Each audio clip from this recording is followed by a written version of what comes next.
કેન્દ્રીય સંસદીય બાબતોના મંત્રી કિરણ રિજિજુ શું કહી રહ્યા છે, જુઓ વિડિયો। इंडियन डेमोक्रेसी को एक बार अटैक जरूर हुआ था 1975 में, लेकिन भारत के लोगों ने खड़ा होकर के उसको नकार दिया। तो उसके बाद से कभी भी इंडियन पार्लियामेंट्री डेमोक्रेसी और संविधान को कोई अटैक नहीं कर सका।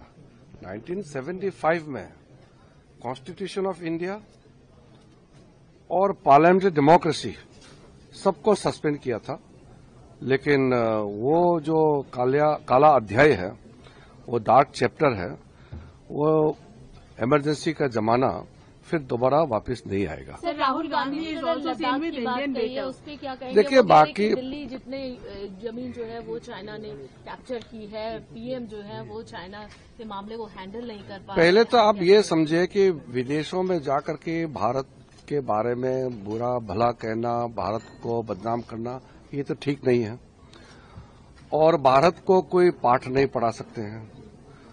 जहां तक हमारा जमीन का सवाल है, मोदी जी आने के बाद हमारा 1 इंच जमीन कोई कब्जा नहीं कर पाया। मैंने विपक्ष के नेताओं को कहा था पिछली बार सदन में कि समय है तो मेरा साथ चलिए। और 1962 से पहले अगर बॉर्डर में डिमार्केशन नहीं था, वहां कुछ गड़बड़ हुआ, इसका मतलब ये नहीं कि आज आकर के हमारे जमीन को कब्जा कर लेंगे, ये संभावना नहीं है। विदेशों में जाकर के भारत का अंदर का बात और भारत को ही अटैक करना, ये तो शोभा नहीं देता है। माइनॉरिटीज को भी उनका उचित अधिकार नहीं मिला है।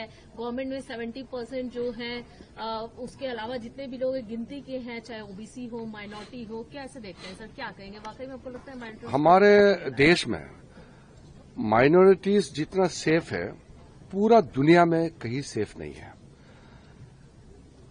आपने देखा होगा हमारे जो पड़ोसी देशों में कुछ भी अगर गलत होते हैं वहां के माइनॉरिटीज के साथ, वो भारत ही आते हैं। क्यों? क्योंकि भारत में सेफ है।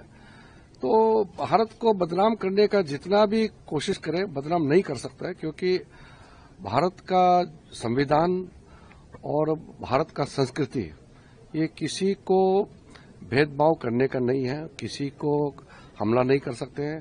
और जो भारत को बदनाम करना चाहते हैं बाहर में जाकर के, विदेशों में, और भारत विरोधी ताकतों के साथ मिलकर के भारत को नुकसान पहुंचाना चाहता है, वो कोशिश कर रहा है, लेकिन वो सफल नहीं हो सकता है। Rahul Gandhi has been seen with an India beater, Ilhan Omar.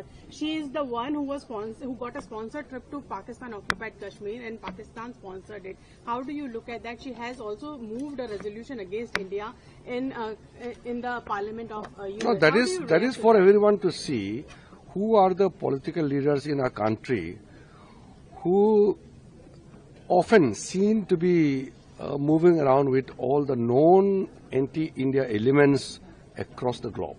Who are the people? They call themselves as leaders in India, and they move around with anti-India elements abroad and then speak against India. They spell out venom against the interest of India. The people of India know it.